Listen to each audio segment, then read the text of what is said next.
This portion of the CU podcast is brought to you by Manscaped. Ho, ho, ho, gentlemen. The holidays came early here at Manscaped, the leading men's hygiene brand.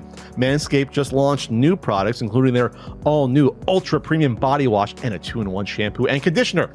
It's time to give yourself, or someone who may need it, the gift of beautiful skin, hairs, and balls this holiday season.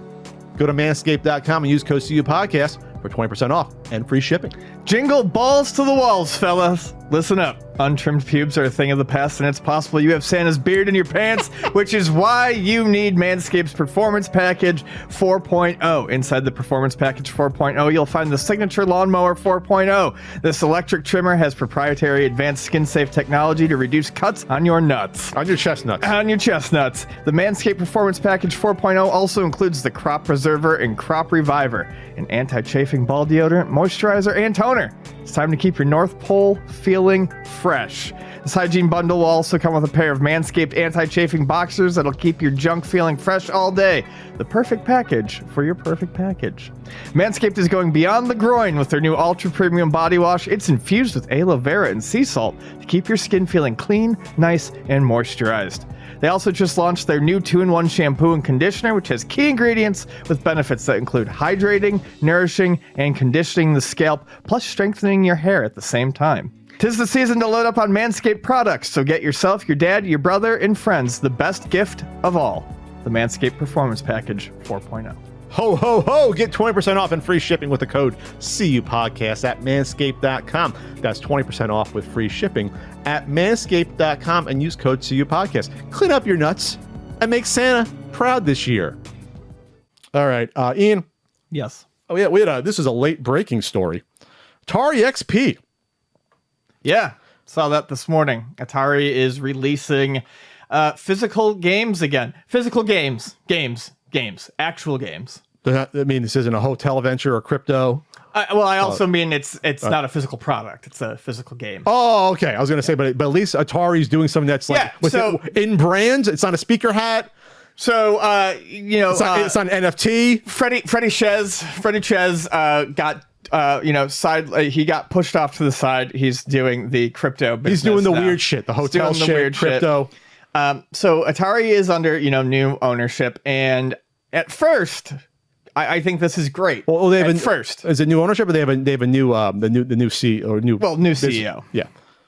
And at first, I think this is pretty great. What are they doing? They're putting out 3 Atari games that most people have heard of, but have never played. They were unreleased games that Howard Scott Warshaw, our pal Howard, created in 1980 something, and they would have been due to release in 1983. There's Aquaventure, which obviously is kind of like you shoot sea creatures so you can get a treasure chest, and the mermaids take you to harder levels. Saboteur, which is a multi-level game. It looks kind of like Taz. And there is Yars Return, a sequel to Yars Revenge that instead of just being horizontal left to right is actually all around.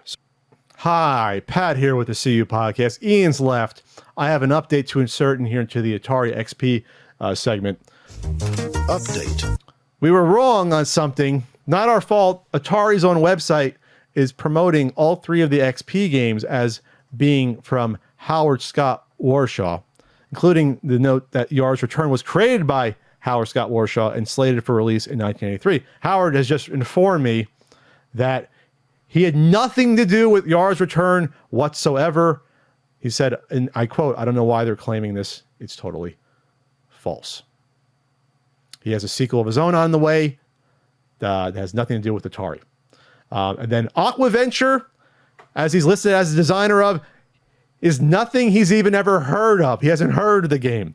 So Ian and I went too easy on Atari, not just screwing up the limited version of their game versus a card only, but also, for some reason, falsely putting Howard Scott Warshaw's name on all 3 of these titles when 2 of them he was never involved with at all.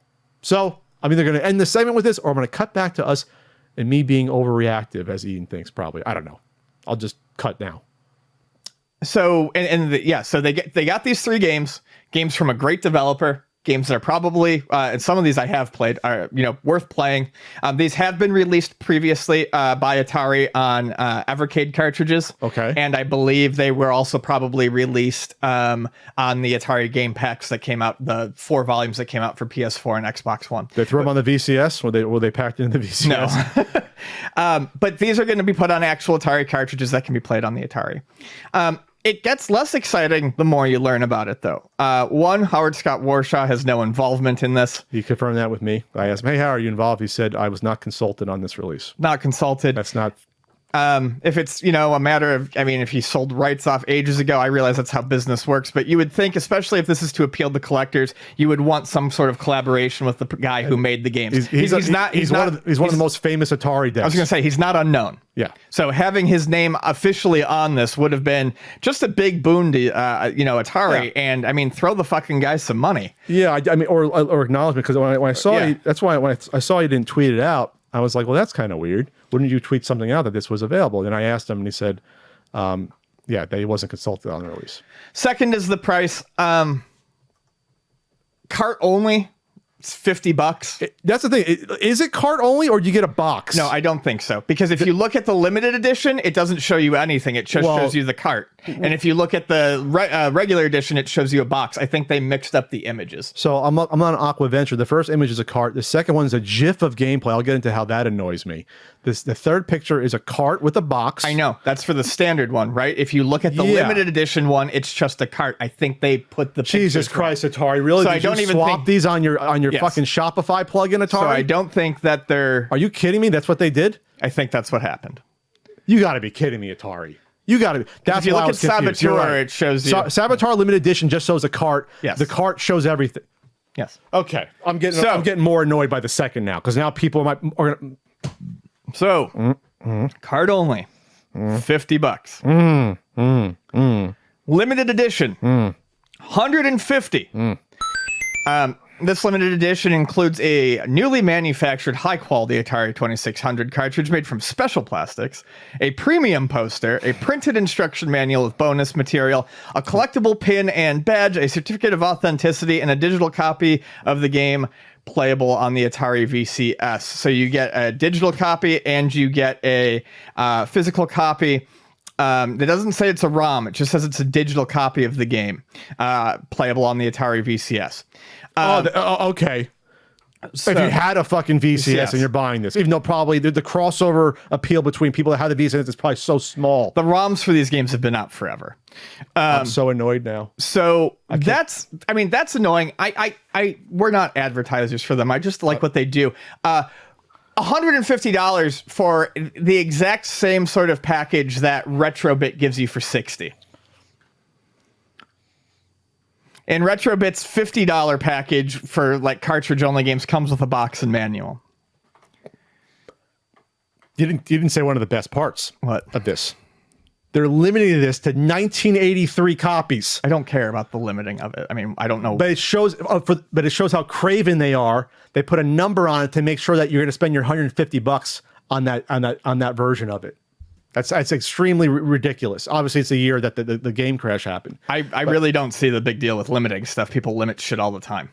But the fact that they go out of their way to say that, I think it's just the other little twist. We want you to spend $150 on something that we should have charged $50 for. I feel like everything else is worse. But yes, okay. Oh, I'm good. I'm not even started yet.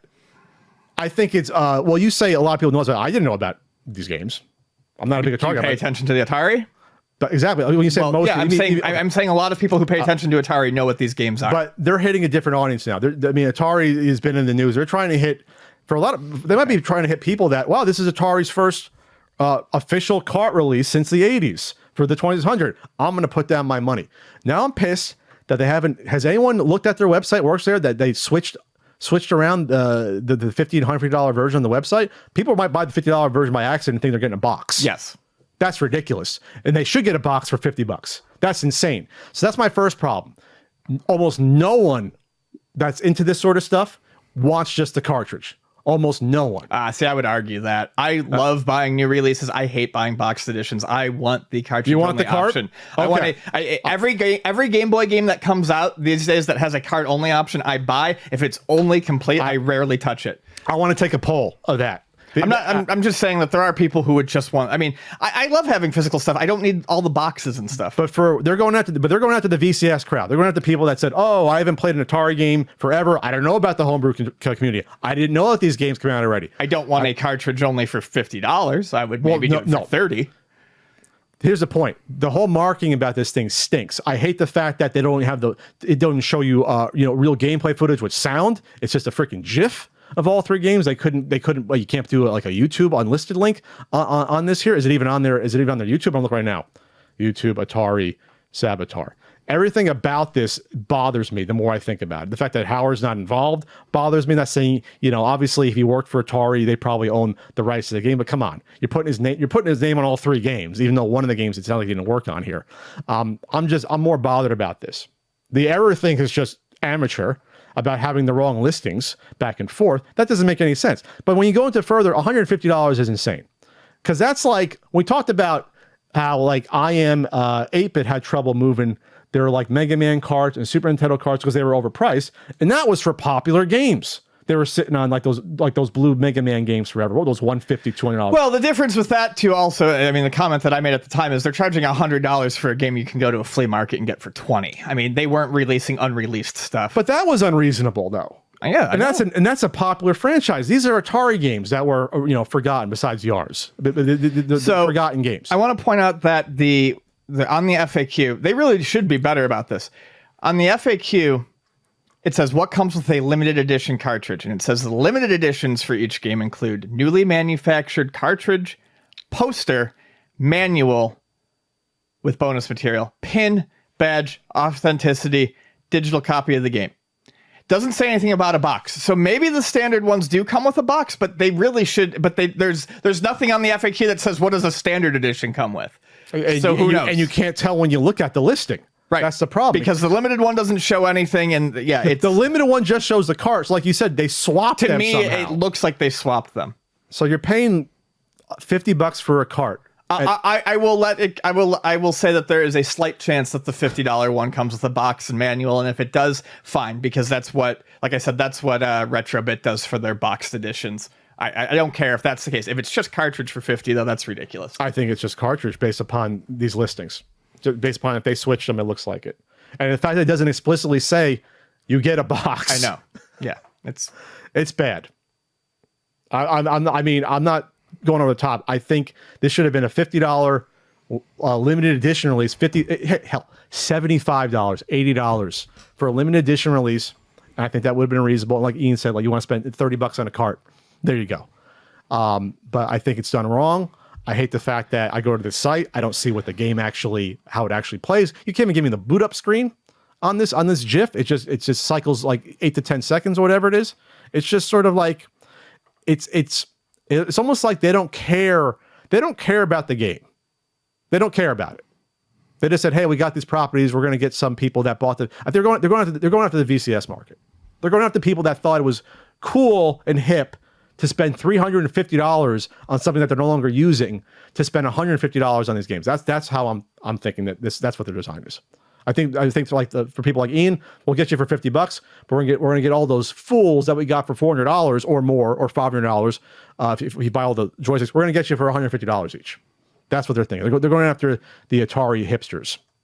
I think the people that actually play these games anymore. That's what I think. Disappointed, Atari. Disappointed. It could have been a thing. Could have been a contender.